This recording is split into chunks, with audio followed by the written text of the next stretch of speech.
So, did you miss me? Yes, I know I've been gone for quite some time, but hear me out here when I say, oh my goodness, even when school was out, I didn't expect to have a little bit on my plate for the summer, of course.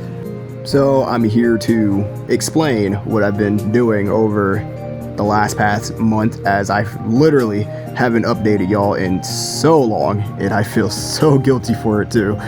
It just feels right to at least update y'all on what I've been doing. So for starters, I got employment. Yes, the word that scares anyone under the age of 18. I'm employed. But at least with this new profound motivation, I'm getting some dough, is what I would say if it wasn't for the role I'm sitting at right now.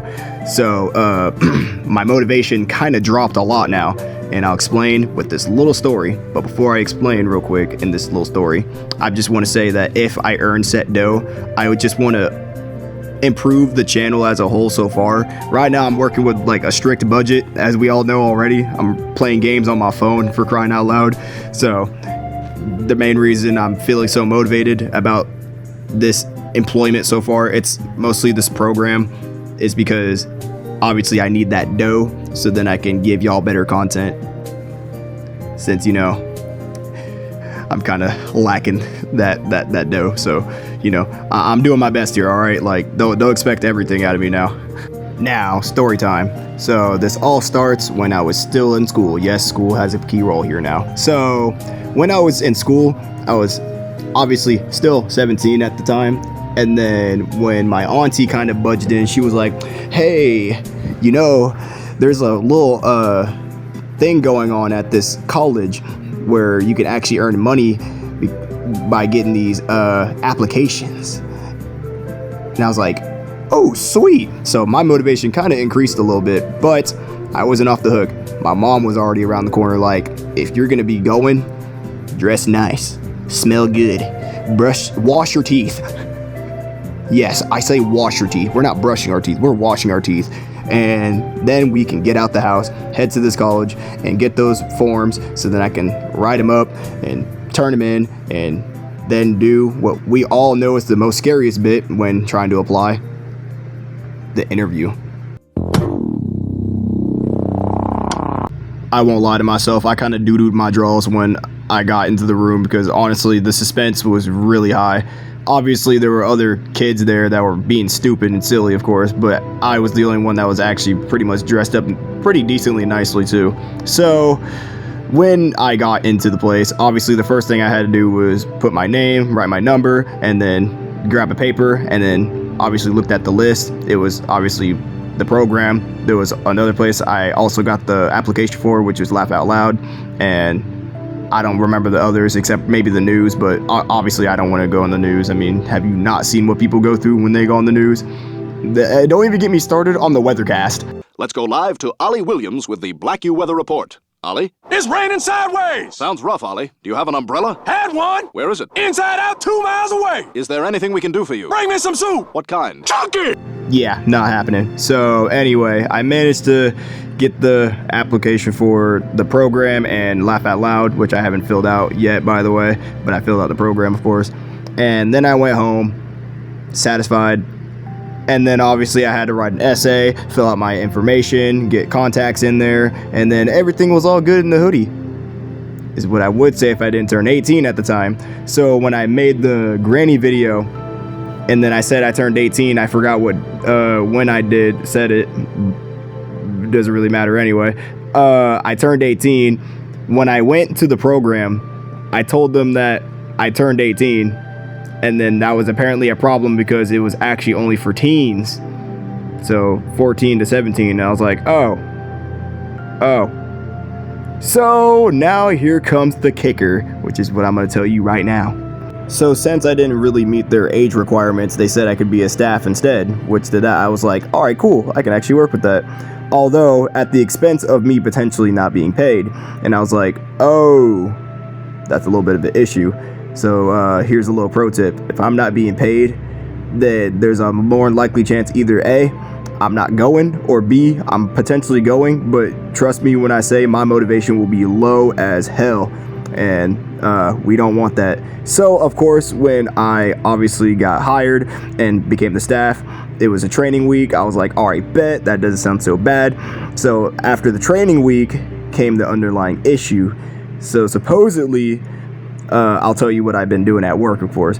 So what I would do was, of course, since I'm a manager, I had to, of course, observe all the other kids, make sure they were doing their thing. And obviously, since it was my first day, I won't lie to myself, I am not really I will be kind of like the quiet substitute teacher. Can you feel me when I say that?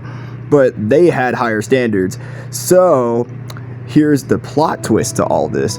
When they kind of pulled me aside and obviously had a little chit chat with me about being a little more aware, I didn't really necessarily know what they meant by that, at least from a point of view, because I would normally like just watch, kind of be on my phone a little bit on the couch. Sometimes I would sit on the couch, they had a couch, and then just look back up and make sure they're paying attention and stuff.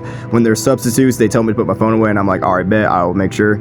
I basically followed their basic rules and everything else, but the fact that I just had to be more aware, it's still kind of like stuck in my head, but I just didn't fully understand what they meant when they said be more aware.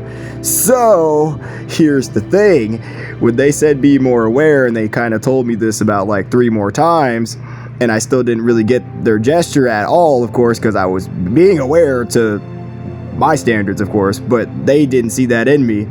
They, of course, pulled me aside, and then they had a talk with me in their office. Well, at least not them, but one of them actually.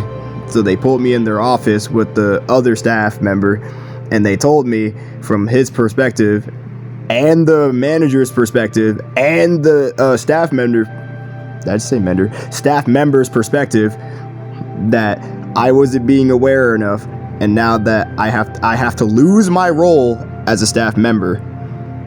But they don't want me to leave because I was still a pretty good kid and I was still doing decently well. So instead of being a staff member, they'll move me to a student, but at the expense of me actually not being paid. So to that, I was like, what? After hearing that sentence, yes, it did crush something in me, especially when it came down to potentially losing money, but I did learn a powerful lesson out of all this, specifically me. And that lesson is just stand up, walk around. You don't need to really like anybody, and even if I did, it's just an added bonus, which I guess is a cool thing. I like to get along with people, so I guess the fact that losing out mostly on the just be a friendly person might be the hard part. Not to say I can't be friendly, but I guess it's just I need to understand that sometimes in a work environment specifically, you don't need friends. It's one for yourself anyway, and it's just to stick to your role. And to that, I say is a very fair thing to say. So, yeah, I guess that's more of a positive, thankfully. At least a life lesson positive. Now we move on to the actual positives that I know you guys are waiting for me to say. The first positive I want to add here real quickly is I'm on summer break, so expect more uploads out of me. I will hint you on this that I will be playing some good Granny 3 and The Butchery, specifically multiplayer. If friends are watching and are probably like, yo bro, I saw your video, man, like come on, what are we gonna play the game and do some video making? I'll be like, bruh. So yeah, that's one right there. And number 2 is my art style has went from a paper to a digital format. As you may see, I went into a Hello John Doe style and combining a little bit of Die of Death inspiration. So I really like it. It feels really good, and it feels like it suits me very well. So I will be grateful to make sure that my art style stays not only in thumbnails, but also in video editing as well. So I'm going to try my best to lean away from sprites, since I guess people don't really like sprites as much as I do, which that hurts a little bit to say, but it is probably true. So yeah, be a little excited when you see this little doohickey dude show up on the screen. Yeah. Anyway, that's all I wanted to add. Anyway, if you really like this video, give it a like. If you really like this video, maybe you need to subscribe. If you want to see more stuff like this, hit the bell, and you should totally comment down below your favorite part of the video. And if you want to help me out with future goals, all you gotta do is just hit that share button. Do note that there's a little bit of complications when it comes to making sure my digital art gets extracted into video editing. So if a video is a little bit delayed than intended, well, to my standards, just know it's because the complicated process it takes to just extract it without the watermark. So be lenient with me here. That's all I wanted to add. Anyway, I thank you again for watching. I'm so glad you listened to me and I had all your undivided attention, hopefully. And with all that, again, thank you for watching. I want you to have a great day /night. Stay legendary, and to all my fellows, bye-bye.